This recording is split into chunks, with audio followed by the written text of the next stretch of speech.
రండి రెడ్డి, ఒకటి కాదు రెండు కాదు, ఒక దగ్గర 25,000 కోట్ల రూపాయలు, మరో దగ్గర 35,000 కోట్లు, ఇంకో దగ్గర 62,000 కోట్లు, ఇలా అన్నీ కలిపి 1,91,000 కోట్ల రూపాయలు ఊరికే పడి మూలుగుతున్నాయంట. ఎవరో తెలియదు, తెలుసుకునే అవకాశం కూడా ఎవరు చేయడం లేదు, కానీ అలా పడి ఉన్నాయంతే. మరి వీటిని దక్కించుకోవడం ఎలా? ఈ అందని ద్రాక్షను చేజిక్కించుకోవడం ఎలా? అసలు ఇదంతా ఎవరి డబ్బు? డబ్బంతా ఎక్కడుంది? దలాల్ స్ట్రీట్ ఢమాల్, బేర్మన్న బుల్, లక్షల కోట్ల ఇన్వెస్టర్ల సంపద ఆవిరి. ఇలా కొన్ని రోజులు బుల్ జోష్, రోజు రోజుకు పెరుగుతున్న ఇన్వెస్టర్ల సంపద, 75,000 మార్కును క్రాస్ చేసిన సెన్సెక్స్, ఇలా మరికొన్ని రోజులు. ఇవి మన స్టాక్ మార్కెట్ గురించి పబ్లిక్ హాలిడేస్లో తప్ప వినిపించే మాటలు. న్యూస్లో కావచ్చు, పేపర్లో కావచ్చు. రోజు లక్షల కోట్ల విలువైన షేర్లు చేతులు మారుతూ ఉంటాయి. సంపన్నుడు బికారీ అవుతాడు, బికారీ మిలీనియర్ అవుతాడు. అదొక ప్యాకాట. ఇదంతా మార్కెట్ మాయాజాలం. ఇలాంటి మార్కెట్లలోనే ఇప్పుడు ఏకంగా 25,000 కోట్ల విలువైన షేర్లు వృధాగా పడి ఉన్నాయి. అవి ఎవరి చేతులు మారడం లేదు, అలాగని వాటిని ఎవరు క్లెయిమ్ కూడా చేయడం లేదు, జస్ట్ ఉన్నాయి అంతే. ఇప్పుడు వీటిపైనే పలువురు ఇన్వెస్టర్లు, కంపెనీలు ఫోకస్ చేశాయి. ఇవి ఎవరివో గుర్తించే పనిలో పడ్డాయి. Stocks, provident funds, mutual funds, investors invest చేసే కొన్ని ప్లాట్ఫామ్స్ ఇవి. ఇలా వీటిలో ఇన్వెస్ట్ చేసి ఆ తర్వాత వాటిని పట్టించుకోవడం లేదు కొందరు ఇన్వెస్టర్స్. మరి వాటిని ఎవరికి పడితే వారికి ఇవ్వలేరు, at the same time claim చేయలేరు. దీంతో ఇలాంటి ఇన్వెస్టర్లను గుర్తించేందుకు నెత్తి నోరు బాదుకుంటున్నాయి కంపెనీలు. Investor education and protection fund, ఇది ఒక ప్రభుత్వ రంగ సంస్థ. ఈ సంస్థే ఇప్పుడు ఈ లెక్కలు బయటకు తీసింది. 2023 మార్చి వరకు అక్షరాల 25,000 కోట్ల విలువైన క్లెయిమ్ చేయని షేర్లు ఉన్నట్టు గుర్తించింది. మరి వీటిని ఎందుకు క్లెయిమ్ చేయడం లేదు? దీనికి చాలా అవకాశాలు ఉన్నాయి. ఇన్వెస్టర్లకు అవగాహన లేకపోవడం, చాలామంది స్టాక్ మార్కెట్లపై అవగాహన ఉండడం లేదు. కొనుక్కుంటారు, లేదంటే బ్రోకర్ ద్వారా కొనేసి తన దగ్గర డబ్బులు ఉన్నాయి కాబట్టి కొని దాన్ని అలా వదిలేస్తారు, మర్చిపోతారు. ఆ బ్రోకర్ ఈయనకు అప్డేట్ చేయకపోవడమో, లేకపోతే ఈయన దాని గురించి మర్చిపోవడమో, లేకపోతే తర్వాత చేద్దామని అలా వదిలేసి కాలక్రమంలో అది ఎటో పోవడం.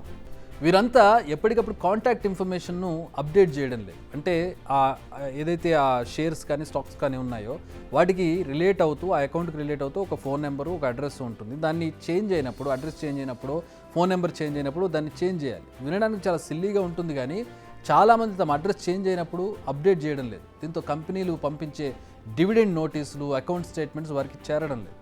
వీటితో పాటు అకౌంట్స్ను ఉపయోగించకపోవడం, షేర్ మార్కెట్లో ఇన్వెస్ట్ చేసేందుకు ప్రతి ఒక్కరూ డిమాట్ అకౌంట్స్ ఓపెన్ చేయాల్సి ఉంటుంది.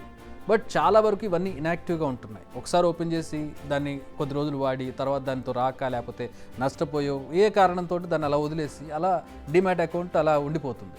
ఇది కూడా క్లెయిమ్ చేయకపోవడానికి ఒక రీజన్గా ఉంటుంది. ఇన్వెస్టర్లు మరణించడం కూడా క్లెయిమ్ చేయకపోవడానికి ఒక రీజన్. కోవిడ్లో చూసాం, ఎవరెవరు ఎప్పుడెప్పుడు ఎక్కడెక్కడ చనిపోయారో, ఎంతమంది చనిపోయారో ఒక లెక్కపత్రం లేదు. అలాంటి వారు కూడా చాలామంది ఇన్వెస్ట్ చేసి ఉండొచ్చు. ఆ టైంలో, కోవిడ్ టైంలో చాలా ఎక్కువ మంది వర్క్ ఫ్రమ్ హోమ్ ఉండేటప్పటికి స్టాక్ మార్కెట్లో సంపాదించుకోవాలనే ఉద్దేశంతో చాలామంది ఇన్వెస్ట్ చేశారు అలా. సో అలాంటి వాళ్ళే కూడా ఉండొచ్చు. వారు మరణిస్తే నామినీగా ఉన్నవారు క్లెయిమ్ చేసుకుంటారు కదా అని మీరు అనుకోవచ్చు. చాలామంది నామినీలను పెట్టుకోకపోవడం, ఒకవేళ నామినీగా ఎవరినైనా సెలెక్ట్ చేసుకున్నా ఆ ఇన్ఫర్మేషన్ వారికి చేరవేయకపోవడం. వాళ్ళకి తెలియదు అసలు వీళ్ళకి స్టాక్ మార్కెట్లో పెట్టారని చెప్పి, వీళ్ళని నామినీస్గా పెట్టారని చెప్పి ఆ విషయమే వాళ్ళకి తెలియకపోతే వాళ్ళకి ఈ ఇన్ఫర్మేషన్ ఎవరు క్యారీ చేస్తారు? ఇది కూడా ఒక రీజన్. ఇక లాస్ట్ది, ఇప్పటికి కూడా చాలామంది ఇన్వెస్టర్ల మధ్య ఫిజికల్ షేర్ సర్టిఫికెట్స్ ఉన్నాయి. వాటిని డీమెటీరియలైజ్ చేయడం, అకౌంట్స్గా కన్వర్ట్ చేసుకోలేదు. దీంతో వారి అకౌంట్స్ని క్లెయిమ్ చేసుకోలేకపోతున్నారు.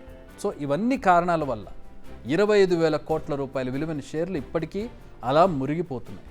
ఇది ఫినాన్షియల్ సెక్టర్లోని చాలా కంపెనీలకు గుదిబండ. దాన్ని అమ్మలేరు, అలా అని వీళ్ళు తీసుకోలేరు, వాళ్ళకి హ్యాండ్ ఓవర్ చేయలేరు, ఎవరికి హ్యాండ్ ఓవర్ చేయాలో తెలియదు, అలా పడి ఉంటాయి అంతే. చట్టాలు కూడా అలాగే ఉన్నాయి. ఓవరాల్గా ఫినాన్షియల్ మార్కెట్ల ఎఫిషియన్సీ కూడా ప్రతికూలంగా మారుతుంది అంటున్నారు మార్కెట్ ఎక్స్పర్ట్స్. ఇప్పటి వరకు మనం మాట్లాడుకుంది కేవలం షేర్ మార్కెట్ల గురించే. ఇప్పుడు ఇతర రంగాలపై ఒక లుక్ వేద్దాం. First mutual funds. మార్చి 2023 వరకు అక్షరాల 35,000 కోట్ల విలువైన క్లెయిమ్ చేయని మ్యూచువల్ ఫండ్స్ ఉన్నాయి. ఇన్సూరెన్స్ సెక్టర్ చూసుకుంటే ఓన్లీ ఎల్ఐసిలోనే క్లెయిమ్ చేయని పాలసీల విలువ 21,500 కోట్లు. ఎల్ఐసిలో క్లెయిమ్ చేయకుండా అలా పడి ఉన్న పాలసీలు 21,500 కోట్లు. ఇందులో అడ్రస్ అప్డేట్ చేయకపోవడం కావచ్చు, మెచ్యూరిటీ బెనిఫిట్స్పై సరైన అవగాహన లేక దాన్ని మర్చిపోవడం కావచ్చు, ఈ రకంగా మెచ్యూరిటీ బెనిఫిట్స్పై సరైన అవగాహన లేకపోవడం కావచ్చు, పాలసీ డాక్యుమెంట్స్ను పోగొట్టుకోవడం, ఇలా మిగిలిపోవడానికి చాలా కారణాలు ఉన్నాయి. ఇది కేవలం ఎల్ఐసిలో మాత్రమే. ఇక ప్రైవేట్ సెక్టర్ ఇన్సూరెన్స్ కంపెనీలకు సంబంధించిన డేటా అవైలబుల్గా లేదు, కానీ ఉంటే ఆ లెక్కలు కూడా చాలా ఎక్కువగా ఉండే అవకాశం ఉంది ఖచ్చితంగా. Next provident fund, PF. The employees provident fund ఆర్గనైజేషన్లో మన చాలామందికి ఉద్యోగస్తులకు తెలుస్తుంది, మీ జీతంలో ఎంతో కొంత పిఎఫ్ కోసం కట్ అవుతూ ఉంటుంది, దాన్ని ప్రావిడెంట్ ఫండ్ అంటారు. అయితే ఇలాంటి క్లెయిమ్ల విలువ 48,000 కోట్లు. పిఎఫ్లు క్లెయిమ్ చేసుకునేవి 48,000 కోట్లు ఉన్నాయి. బ్యాంకుల విషయానికి వస్తే అక్షరాల 62,000 కోట్ల విలువైన బ్యాంకు డిపాజిట్లు కూడా అలాగే మురిగిపోతున్నాయి. బ్యాంకులో ఫిక్స్డ్ డిపాజిట్లో లేదంటే ఏదో ఒక సొమ్ము దాచుకుని ఉంటారు. వాటిని వాడకుండా వాళ్ళు చనిపోవడమో లేకపోతే మర్చిపోవడమో లేకపోతే మరో కారణం ఏదైనా కారణం కావచ్చు, అలా వదిలేసినటువంటివి ఇన్ని వేల కోట్లు ఉన్నాయి. అన్నీ బాగానే చెప్పారు, మరి వీటిని క్లెయిమ్ చేసుకోవడం ఎలా అంటారా? జాగ్రత్తగా వినండి. ఇలాంటి వాటిని క్లెయిమ్ చేసుకోవడం చాలా టైం టేకింగ్ ప్రాసెస్. సో మనకు చాలా ఓపిక కావాలి, ఎందుకంటే దీనికి చాలా పేపర్ వర్క్ అవసరం అవుతుంది, లీగల్ సమస్యలను ఎదుర్కోవాల్సి వస్తుంది. అంతేకాకుండా చాలా ఆఫీసుల చుట్టూ తిరగాల్సి ఉంటుంది, ఎందుకంటే దీనికి సంబంధించిన సమాచారం బయట దొరకడం లేదు. అయితే ఈ మధ్య ఇలాంటి పనులు చేసి పెట్టేందుకు చాలా ఏజెన్సీలు ముందుకు వస్తున్నాయి.